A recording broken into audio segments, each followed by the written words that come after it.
Well, Coach Anderson has said this team is a tough football team, and we started out slow with a drive that went for a touchdown, and then we fumble a kickoff for a touchdown, and we're down 12-0 before we even blink. And this team reacted the right way. After that, I think we totally dominated all three sides of the ball. On offense, we scored on 8 consecutive drives. On defense, they only allowed one more touchdown. They held them out of the red zone from scoring a couple times. They got 2 turnovers. They played extremely well there. Then on special teams, they set up several scores for us. After the initial fumble on the kickoff, we set up a score on special teams with the next kickoff return. And then in the opening half, the second half, we set up a score. Gave us great position. So I thought special teams won its phase. So we won all 3 phases, and that was really nice. I thought we dominated the line of scrimmage on both sides, and that's how you win football games. So it was a big win for us to get on the right track. A lot of people have asked about the confidence of this football team. It's a confident football team. I don't think the 3 losses destroyed us at all. I think it made us tougher, and I think we showed our character in that last one. So that's the Wyoming game. Fresno, it's our league opening game. They're a very, very good football team. They've been one of the premier football teams in this conference for a long time. It is our last opportunity to play them in our conference. We consider ourselves the newcomers as an up-and-coming football team. They are premier championship type team. So it's a battle that we're going to go against in that kind of contest against them. They're very talented on offense at their skill position. They have wideouts who can run extremely fast, and they're going to take shots down the field. They'll take more long ball tosses than anybody we've seen. They've got a young quarterback that is very, very talented, who can throw the football. I fortunately got to see his older brother. I coached against him, so now I get to coach against the younger brother. They're very similar. This one might have a stronger arm, and he's going to deliver the ball down the field. Then their running back is as talented as they get. He's not big. He's got the most carries in the country, I believe. He's about 5'9", 180 pounds, but he's very durable. He's very fast, and they believe they're a running football team, and they're going to pound him with the football. So they're talented at the running back position, talented at the quarterback, and talented at the wide receiver position. On the defensive side, I think they have the best interior 2 guys in the conference. We'll see. I think Logan Harold is a very, very good player. He was an all-conference player last year. He's number 77. He's a great pass rush specialist, but at the same time, he's very physical in there. And then their other young man, Chase McIntyre, I'm not sure of the name, is a physical player, and we talked to the Boise people, and they were surprised how physical he really was inside. So those 2 will give us a challenge. I think both their corners run extremely well. Number 4 is probably the fastest corner we've seen all year on film. He chases things down. And then the Isaiah Green, number 10, is as talented as a corner we're going to see. So they've got interior strength, they've got outside speed, and then I think the Knox linebacker player is a downhill, I call him a downhill Jesse. He's going to hit the gap as hard as you can, and he's going to make plays. So it's going to be a great challenge for us. It will come down to winning the line of scrimmage. Pat Hill is known for what he considers toughness. Winning the line of scrimmage, attack-style football. We believe on offense and defense we've become a tougher football team. And so who's going to win the line of scrimmage? Who's going to dominate there? Hopefully it's a blood fest battle, and whoever comes out victorious, we want to be that person running the football, and we want to stop them running the football. So that's the scenario we see going into this week. The exciting thing, I think, for us is they've changed their grass. They're no longer grass. I thought that at this time of the year, if you're in the Central Valley, the grass changes colors and it starts to come up a little bit. It's like here, the grass starts to die. Well, now there's sports turf. There's no longer a crown on the field. It's going to be sports turf. It's going to be excellent conditions. So I think it's an advantage now. I thought they had an advantage late in the season if you were going to play there, or in the middle of the season, because the grass did change. So that's no longer the case. So it's going to be great weather and all that, but I think the turf is no longer a factor. It will help us out more than anything. So. open for questions. Did they just do that this year? Brand new this year. You'll see it on. It's beautiful. Of course, he's got the big V in the middle for the Valley. Keep the Valley. That's his slogan. But it's beautiful. So we're excited because that's what we practice on most of the time, and most of the teams in this conference have it. It's a good advantage for us now, I think.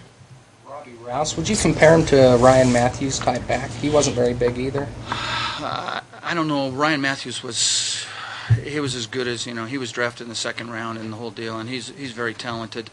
I think Matthews and our young man, Turbin, are very similar. I think this is more like a Kerwin Williams, more of a scat guy, but yet he's durable. He's what they have, and if that's all we had was Kerwin would get all our carries. I think they're very similar in what they do. Very talented. Transfer from Cal, I understand, and transferred in there, and he's really been a plus for them. So apparently Boise just overwhelmed them. Turnovers. You know how you get somebody's number and you play so well against them, and I think 5 years ago Boise started this. And the same thing last year. I thought Boise dominated them and really at their place shut them out in the whole deal. And then this year the same scenario happened. It's no indication of Fresno. They're a much better football team and they will bounce back, and they always do. It just seems like Boise has their number and they haven't played well against Boise. So it's one game a year. Throw it out of the film breakup. Throw it out of their tendencies because they're a different football team than how they play against Boise. They did eventually. Mississippi ran the ball a little bit on them eventually to kind of turn that game around, wasn't it? Kind of like eventually they finally started to move it that way. They brought in another quarterback, and he scrambled and had some mobility and made some plays on him. So I don't know. Cal didn't dominate running the football at him. Nebraska, it was hard. Nebraska's quarterback was the one who came up with the big runs. No one's really just ran the ball down their throat. And they're proud about that. But I thought it was the quarterbacks at both Ole Miss and Nebraska that were the difference in the run game for them. So is this more of a challenge like BYU to run the ball against, do you think, and maybe Wyoming, for instance, for you then? BYU is more of a fire zone and type deal where they're going to hit gaps, but the interior was so big and hard to run. This is more of a downhill linebackers trying to do it. So they're similar in that it's going to be that kind of challenge, but they're not similar scheme-wise. So you'll see us do some different things than we did against BYU. We have a plan that we think is going to be successful, but we will run the football. That's what we do. I think the mentality of this offense believes that we can run the football. We're not going to try to abandon that. We're not going to be stupid if they put 9 and 10 in the box. We're going to have to throw the football, but we want to run the football against them. The 12-0 thing was just an annoyance, another reason to focus these guys? They came out on offense and, they wanted the ball first because they thought they could score against us. And, they knew they were going to have problems stopping us. So they took the ball and they were all excited. And, they got a big third down break. They got a completed one against us, I think, that hurt us. And then they eventually went down and scored. And then, we made a stupid mistake on a kickoff return. And there's 3 guys involved in that. Kerwin should fall on the ball. Our protector back there, Harris, should fall on the ball. And Vigil, our quarterback, who's in there, all should fall on the ball and get it in the end zone. And whether the ball was a muff or not, which I believe it was touched. Now, whether the guy went out of the end zone to recover it, it doesn't matter. We can correct that because all 3 of those guys have an opportunity. Our ball in the end zone, just fall on it. So we got to correct that. So after that, I think we got an opportunity on offense, and that was our first opportunity. And we knew we went down and scored on them, even after a personal foul on the first play. So we were ready. It just things start different ways, and I think they got a break out of the first touchdown and the second one just like that. But I think the mistake was that they went for 2 on one play and put themselves in a hole early. I don't know why they went for 2. We were lined up, and our defense was perfectly prepared for their movement on the PAT field goal. We were lined up. They should have shifted. They didn't. And Bobby Wagner made the right play. But if they throw it to the wideout's covered by our DB right there. And he couldn't run it because we had we had prepared.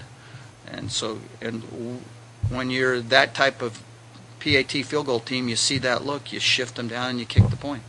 and they didn't. And then they missed the next one, so off and running we went after that. So. When it comes to Fresno State's offense, in the past they've had, it seems like, more weapons. For example, they've gotten the tight end more involved in the past and had a couple of running backs. Is their offense, is there any degree of predictability in their offense this year compared to seasons past? I think it's more predictable that Rouse is going to get the ball. I mean, he is their playmaker. He's the one they want to get the ball. And it is predictable, not knowing when it's going to happen, but they are going to take shots down the football field.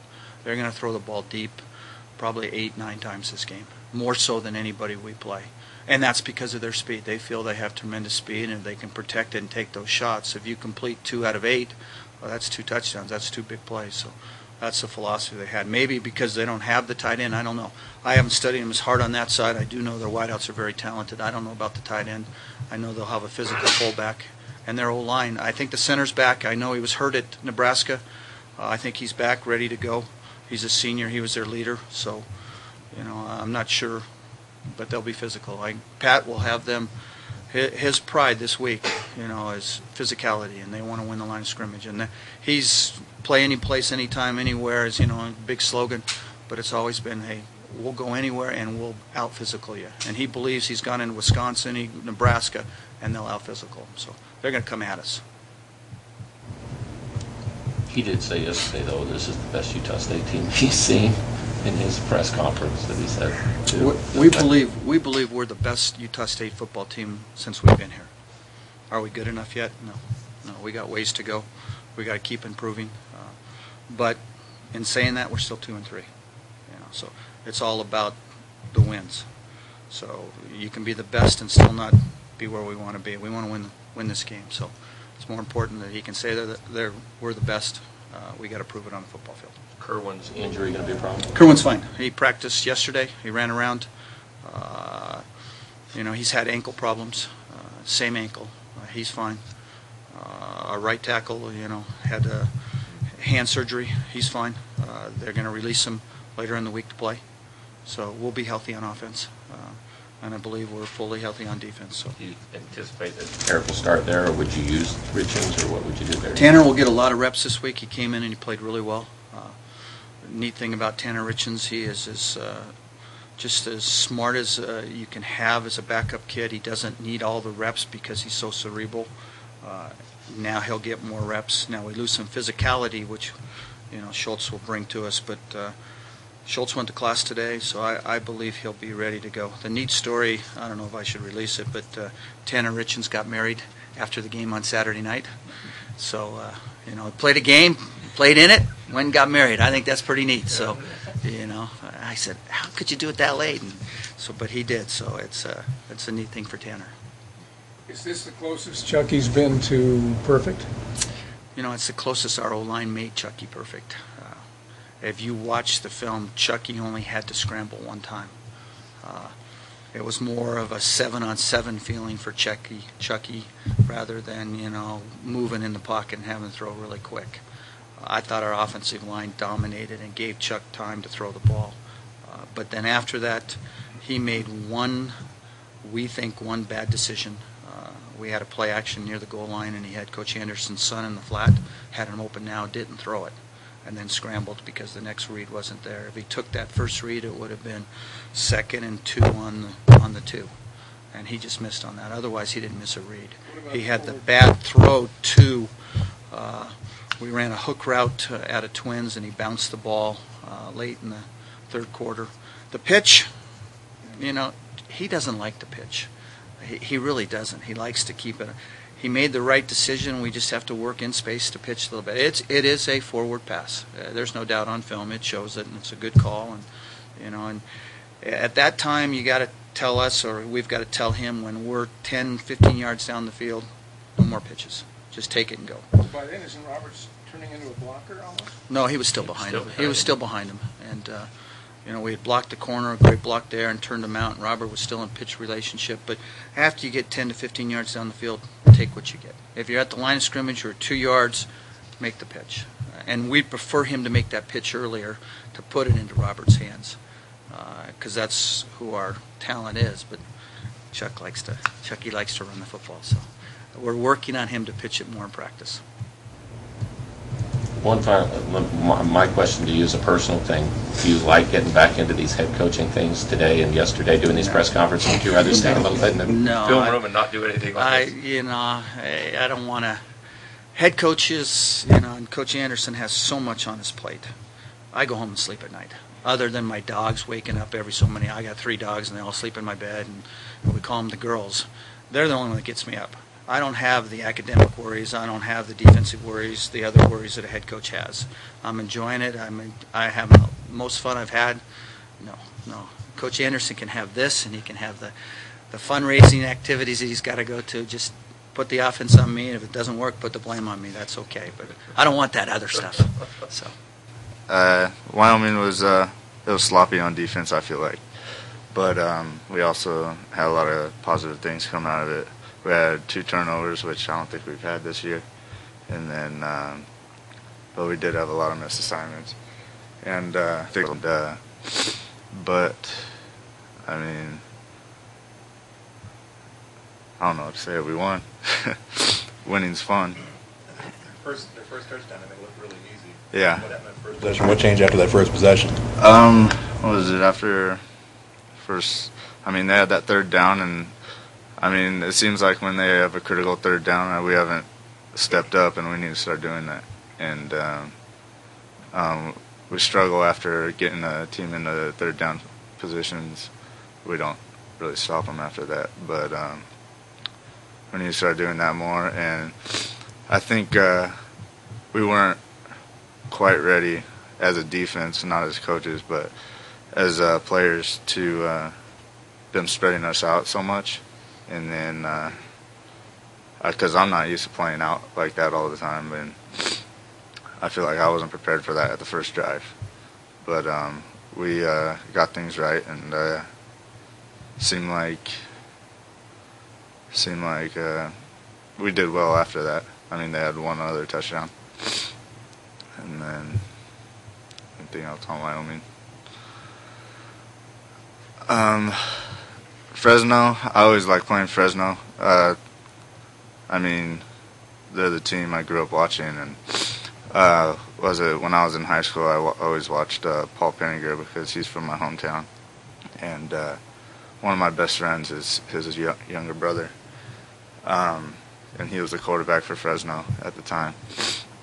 And then it seems like all the Woodland guys go to Fresno, but they didn't take me, so I have a little grudge against them when I do play them. They're a big team up front, and their running back is really, he's a quick guy, and seems like, I mean, that's my main focus, is stopping the running back. I mean, they take shots, and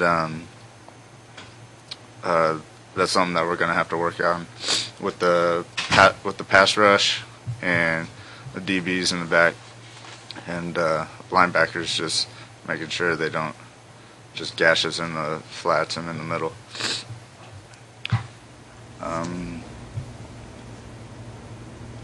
It looked like there were a couple of times, even in the Wyoming game, you were on the pass rush. You were getting in the backfield a couple times. Yeah. Which we haven't seen as much in some of the other games. I haven't been blitzing much, but that game I think I had like 3 or 4 blitzes.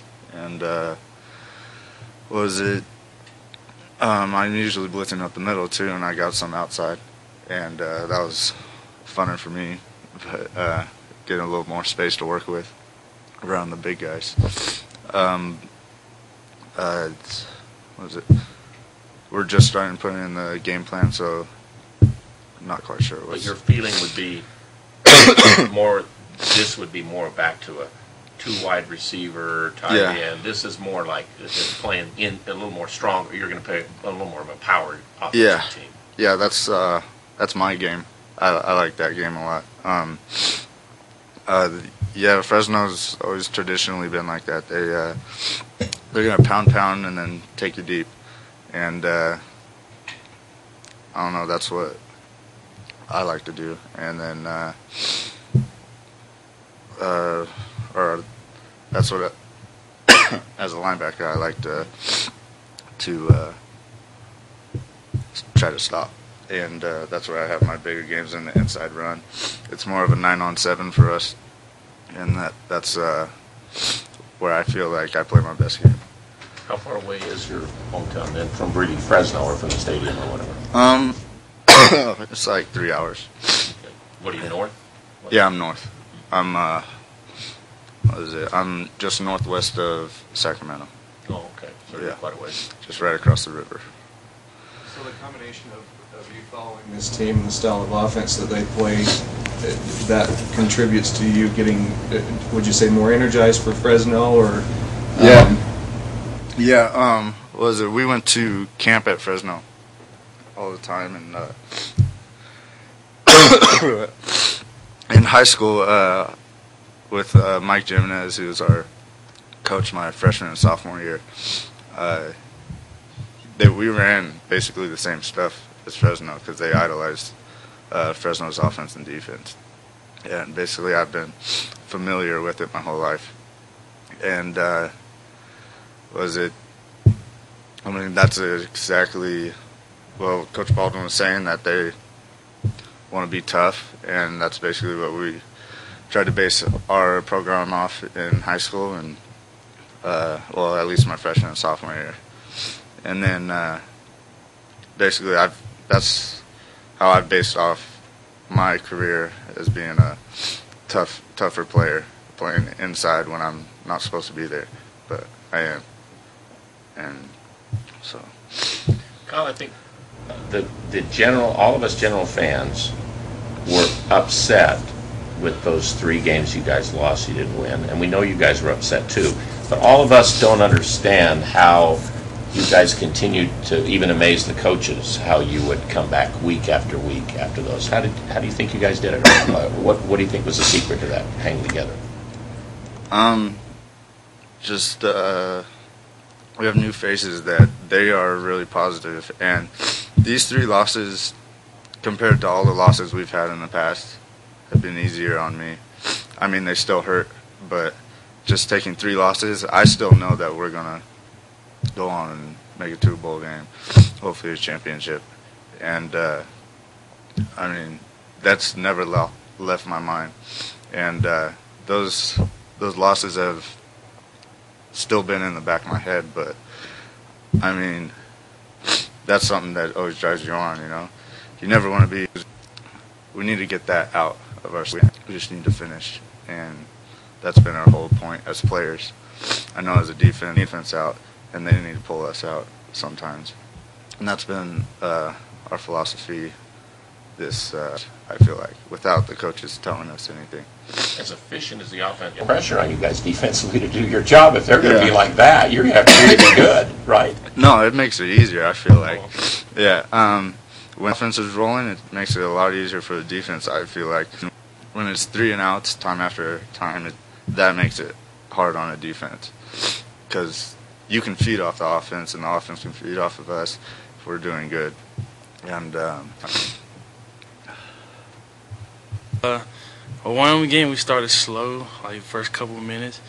That we kind of got kicked in the face with the 12 points like in 2 minutes, and then offense went out there. We knew we had to put up a lot of points to win the game, and we did that. And defense played hard like they always do, and I think our offensive line, we picked up our pass protection very well from the past couple weeks, and we came out with the win, of course.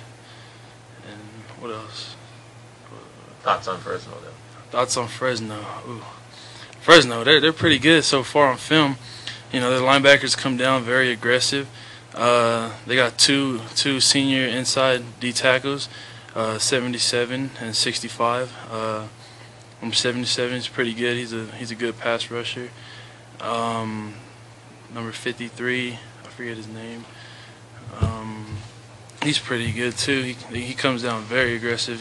He's not afraid to hit any offensive lineman. I think for us to win, we have to go out there and show them that we're more physical than them. We're the upcoming team, and they're the past. They were the WAC. Now we're trying to be the top dogs in the WAC. Do you remember playing against Logan Harrell before other years? Oh, 77? yes, Logan Harrell. Last year, we battled pretty well. I played pretty good that game. He didn't have any sacks, so I just got to keep that up this year too. Just keep working my technique throughout practice and everything. What's been, you guys for the most part are still the same guys you were a year ago personnel-wise, but you're obviously playing different. Now a lot of that you obviously bought into more getting into off-season and technique and all these kind of things. Yeah. But what do you think's entered into it most? I think the big thing is our coach, Coach Woods. Like just the way he coaches us. He kind of how do I say this? Like he trusts us. Like he teaches us the offense, and then he trusts us to get it done. But like I don't know. He kind of like doesn't baby us. I don't know how to explain it very well. But so the coaching change there made a difference Yeah. for you guys. Yeah, big time. Like just the way he teaches us everything, he kind of breaks it down to the simplest form, and I think that helped the whole offensive line out. Now we all understand the offense way better, and we understand defenses way better too. So that helps too. And you had to, the pressure was on you guys last week to pass block better. Yes. And so you said you felt like you did that better. Yes. Have you still got a ways to go in that area? Yeah, of course we do. We're not perfect in the pass block, and we still have a lot of technique things that we have to work on this week too, especially against this defensive line because they're great pass rushers. What type of challenges does a guy like number 77, Logan Harrell, provide for you as a guard? Challenges. I think it's mostly in the pass. He doesn't have one move that he always hits consistently. It's always like this move, that move. He never stops. It's always coming. Like he's always like gonna keep you on your toes as an offensive lineman. You don't know what to expect out of him. I think that's the biggest thing. The idea of an offensive line is best when it plays together for a long time, and yet you've had, well, Marcosian for sure the one game, and then Schultz here this last game, so you've had somebody else come in. It doesn't seem like there's a fall off. Oh yeah, well that goes back to our coaching. Coach Woods, just the way he coaches us is we can't, like, the second team has to be just as good as the first team. There can't be a fall off, because if there is, then like last week Schultz got hurt, Tanner came right in, and then we just kept rolling. And then that Weber State game, Naki was down and James came in, and we just kept rolling. Like we just got to carry each other, and that's what we've been trying to do throughout summer and throughout this season. This isn't Southern California where you're from, but is this? Do you get more excited about this? Yeah, this is about like 2.5 hours from home, so I got a lot of family coming, a lot of church friends coming, so I'm really excited to perform live in front of them instead of on TV. I just got to go out there and show them what we're about, and show them that Utah State is coming up. Coach Woods is one of the more vocal coaches on the staff. Does that help you guys all pay attention and learn better? Yeah, cause like he doesn't yell too much, or he does yell a lot, but it's not just yelling at us for no reason. It's just more like he kind of how do you say it? It's like teaching but yelling at the same time. I don't know how to explain it. But like we don't take it personal. We don't take anything he says to us personal, because like we know how he is off the field. He's like, he loves us, and we love him as a coach too. And just there's everything he yells at us about. We know it's a problem we need to fix, because if not, he wouldn't be yelling at us about it. Are both Gapaloo and Napaloo acceptable? I just say Gapaloo just for like. So for everyone else, so it'd be easier for them. But it's really not Belu. Yeah, it is. Belu. So here's somewhat of a personal question. I notice on game days you usually have a braid. Do you do that yourself, or does one of the teammates do that? Oh, no, I actually, one of my friends does it, but when she can't do it, one of the trainers does it, Laura. She does it most of the time. Anything else for Phil? Hey, Phil, one last question. Tyler Larson, what type of a role does he play with helping you guys out every game? Oh, Tyler Larson, yeah, he has a really big role because he's our center. Like I say a lot, he's like the quarterback for the offensive line. He like tells us where to, on each play. He'll tag it up for us, tell us where we have to go. We know it, but he makes sure that we know it every play. And like he's like the quarterback for us, and it's big having him every game. When you guys are getting ready to go and Tyler's pointing to somebody, you're pointing to somebody, are you just saying I'm going to knock your... Is that what you're saying? Oh no, that's where me and the tackle would have to work, or me and the center would have to work. It's not always, or sometimes it's like trash talking, but not all the time. Most of the time, that's where we have to go. So it works out for us. Anything else? All right, thanks, Phil.